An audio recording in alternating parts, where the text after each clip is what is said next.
Hello everyone, कैसे हैं आप सब। तो इंडियन रेलवेज आजकल किसी न किसी बहाने सुर्खियों में बना हुआ है। कभी आपने सब्सिडरी आईआरएफसी के आईपीओ के जरिए, तो कभी कुछ और इन्हीं सुर्खियों को हवा देते हुए आज हम बात करने वाले हैं इंडियन रेलवे के ही एक सब्सिडरी रेल विकास निगम लिमिटेड यानी आरवीएनएल को, जो कि आजकल काफी चर्चा में है। जानना चाहेंगे क्यों? तो चलिए जानते हैं। मैं मुकुल अग्रवाल आपका आप ही के यूट्यूब चैनल में स्वागत करता हूं। जो भी नए लोग चैनल को जरूर सब्सक्राइब करें। तो बात हम सब जानते हैं, आरवीएनएल इंडियन रेलवे की सब्सिडरी कंपनी है, राइट। तो जब ये बात जानते हैं तो एज अ इन्वेस्टर 2019 में आए इनके आईपीओ के बारे में आपने काफी अच्छे से सुना होगा या अप्लाई भी किया होगा और शायद पैसे भी कमाए होंगे। क्यों कमाया था कि नहीं, कमेंट बॉक्स में जरूर बताइएगा। बट क्या आप जानते हैं कि आरवीएनएल का गठन यानी शुरुआत क्यों हुआ था? अगर नहीं तो पहले ये जानते हैं। तो भाइयों, वर्ल्ड की लार्जेस्ट रेल नेटवर्क में से एक माने जाने वाली हमारी इंडियन रेलवेज क्या ऐसे ही इस मुकाम तक पहुंच गई? तो भाई, जब नेटवर्क इतना बड़ा हो तो पैसे की जरूरत पड़ती है और इंडियन रेलवे की इसी नीड को भांप लिया था हमारे पूर्व प्रधानमंत्री स्वर्गीय अटल बिहारी वाजपेयी जी ने, और उन्होंने साल 2002 में नेशनल रेल विकास योजना को लॉन्च किया। और इस योजना को इंप्लीमेंट करने के लिए 24 जनवरी 2003 में स्टेबल हुई हमारी आरवीएनएल यानी कि रेल विकास निगम लिमिटेड। अब ये तो था छोटा सा इनका इंट्रोडक्शन, बट क्या आप इनके बिजनेस मॉडल को जानते हैं? क्या आप जानते हैं इनका रेवेन्यू कैसे आता है? तभी तो इन्वेस्ट करेंगे और तभी तो पोजीशन को होल्ड करेंगे। तो दोस्तों, सिंपल भाषा में समझें तो रेल लाइन बिछाना हो, गेज कन्वर्शन करना हो, रेलवे का इलेक्ट्रिफिकेशन करना हो या फिर मेट्रो के प्रोजेक्ट को डेवलप करना हो, इंफ्रास्ट्रक्चर डेवलपमेंट में एक ही नाम आपको सबसे ऊपर देखने को मिलेगा, वो है आरवीएनएल। आई होप आप समझ गए होंगे। तो मैंगो पीपल की भाषा में कहें तो ये इंडियन रेलवे के प्रोजेक्ट प्लानिंग से लेकर एग्जीक्यूशन तक की जिम्मेदारी ये अपने ऊपर उठाए हुए है। साथ ही प्रोजेक्ट एग्जीक्यूशन को स्मूथ बनाए रखने के लिए इनको फुल छूट दी गई है, जिससे कि ये किसी भी फाइनेंशियल इंस्टीट्यूशन, बैंक या फिर मल्टीलैटरल फंडिंग को अप्रोच करें और वहां से फाइनेंशियल रिसोर्स को अरेंज करें।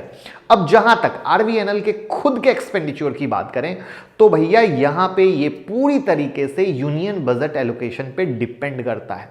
वहीं अगर रेवेन्यू मॉडल समझें तो यहां इनका रेवेन्यू कॉन्स्टलेटेड मैनेजमेंट फी से आता है, जो कि बेस्ड होता है average supervision charges allowed to zonal railways. साथ ही ये मिनिस्ट्री ऑफ रेलवेज को अपने सेविंग से डिविडेंड भी पे करती है। तो काम धाम देख के क्या नोटिस किया आप लोगों ने?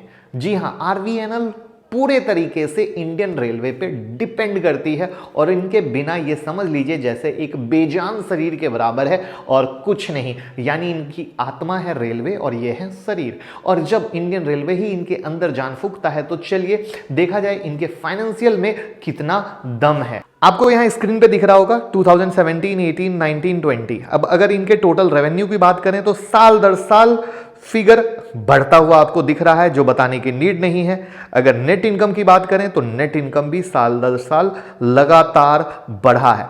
Higher than industry revenue growth है, ये अपने आप में एक मार्केबल बात है। Higher than industry net income है, ये भी अपने आप में एक मार्केबल बात है। और साथ में इंक्रीजिंग मार्केट शेयर है। तो ये तीनों चीज भी बहुत ही मायने रखते हैं। आपके सामने क्वार्टर ऑन क्वार्टर पे अगर आप देखोगे तो वो ग्रोथ भी करेक्ट है एज पर कोरोना, बट कहीं से निगेटिव नहीं है। जो इसमें एक इंटरेस्टिंग सी चीज मुझे आपके साथ शेयर करने को लगी वो ये है कि अगर आप देखोगे तो रिटेल जो इन्वेस्टर हैं उनकी होल्डिंग लगातार सितंबर 2019 से दिसंबर 2020 तक लगातार बढ़ती जा रही है विश्वास में। तो क्या इस पे विश्वास करने की जरूरत है?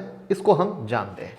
अब ध्यान से समझिएगा, आरवीएनएल के प्रॉफिट में साल दर साल हमें 100 से 150 करोड़ का ग्रोथ देखने को मिलता है। हालांकि 2020 में ग्रोथ की तेजी पे थोड़ा लगाम हमें देखने को मिलता है। क्या हुआ, इसका वजह है तो भाइयों ऑपरेटिंग एक्सपेंस इनका इस साल बहुत ज्यादा था, जो कि 13,744 करोड़ का था, जिस वजह से ग्रोथ इंक्रीमेंट थोड़ा कम दिखा। बट अगर इनके ईपीएस यानी अर्निंग पर शेयर की बात करें तो ओवरऑल ये बढ़ ही रहा है। फाइनेंशियल ईयर 2020 में इनका ईपीएस 3.78 का है।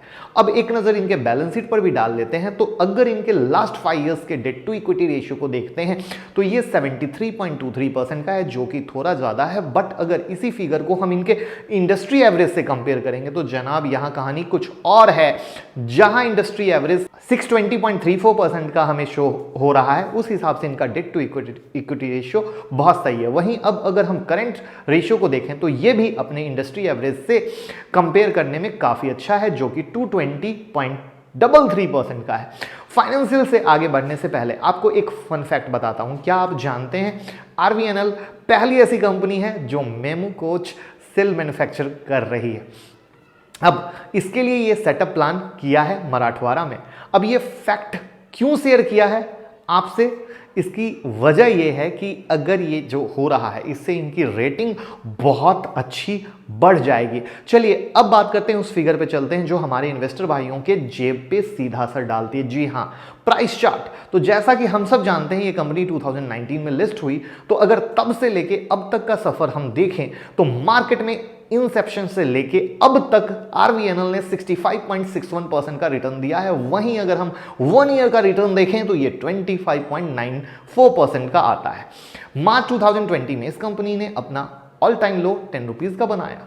उसके बाद से लेकर लगातार रैली देखी गई है और पिछले 9 मंथ से इसने 180% का मैसिव रिटर्न दिया है, जिसके कारण रिटेल इन्वेस्टर की इसमें बहुत ही ज्यादा पार्टिसिपेशन आया है। तो क्या हो गया 9 महीनों में?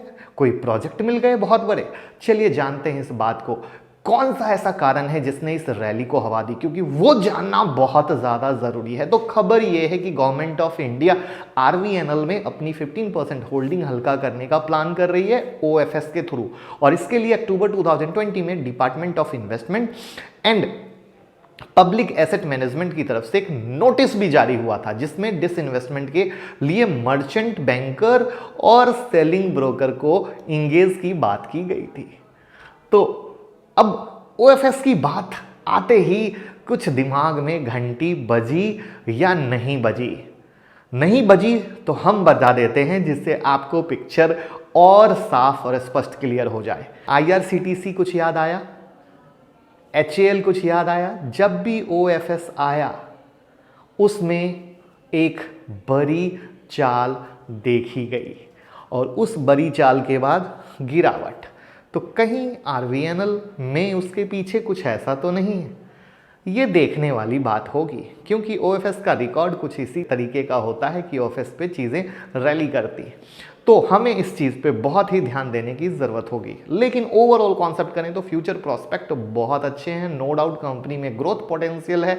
इनके ओवरऑल प्रोजेक्ट जो हैं वो कंप्लीशन और एग्जीक्यूशन लगातार हो रहे हैं, और इस बात को हम एक परसेंटेज से समझे तो 96% का इंक्रीमेंट हमें यहाँ देखने को मिलता है। यानी अगर हम इनके ऑर्डर बुक की बात करें तो आरवीएनएल के पास अभी 82,000 करोड़ का ऑर्डर है, जिसमें 6,000 करोड़ का ऑर्डर इसी साल कंपनी को मिला, जिसमें से 56% अभी तक एग्जीक्यूशन स्टेज में है। अब अगर मैनेजमेंट की माने तो इनका मानना है कि आने वाले टाइम में इनके ऑर्डर में 30-40% का उछाला दिखता है, और अगर 30-40% का उछाला दिखा तो ये बड़ी बात है। इसके अलावा सबसे बड़ा पॉइंट इनके ग्रोथ के लिहाज से ट्रिगर पॉइंट है, वो ये है कि डेडिकेटेड फ्राइट कॉरिडोर। साथ ही दोस्तों बुलेट ट्रेन भी आने वाला है। अगर बुलेट ट्रेन का प्रोजेक्ट इन्हें मिला तो क्या आप खुद ही समझदार हैं कि कितना बड़ा गेम चेंजर इनके लिए होने वाला है। तो देखने वाली बात होगी, बट ओवरऑल बॉटम लाइन ये है कि आरवीएनएल एक अच्छा शेयर है, लॉन्ग टर्म विजन का शेयर है, इसमें कोई शक नहीं है। बट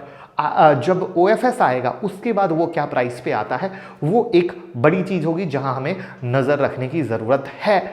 बाकी कंपनी के पास प्रोजेक्ट भी है, फ्यूचर भी है, जो हर एक एंगल से पॉजिटिव बनाता है। तो आई होप आपको इन्फॉर्मेशन पसंद आई हो। लाइक कमेंट शेयर करके प्यार दीजिएगा, जिससे दूसरे भी जान सकें और उसका फायदा ले सकें।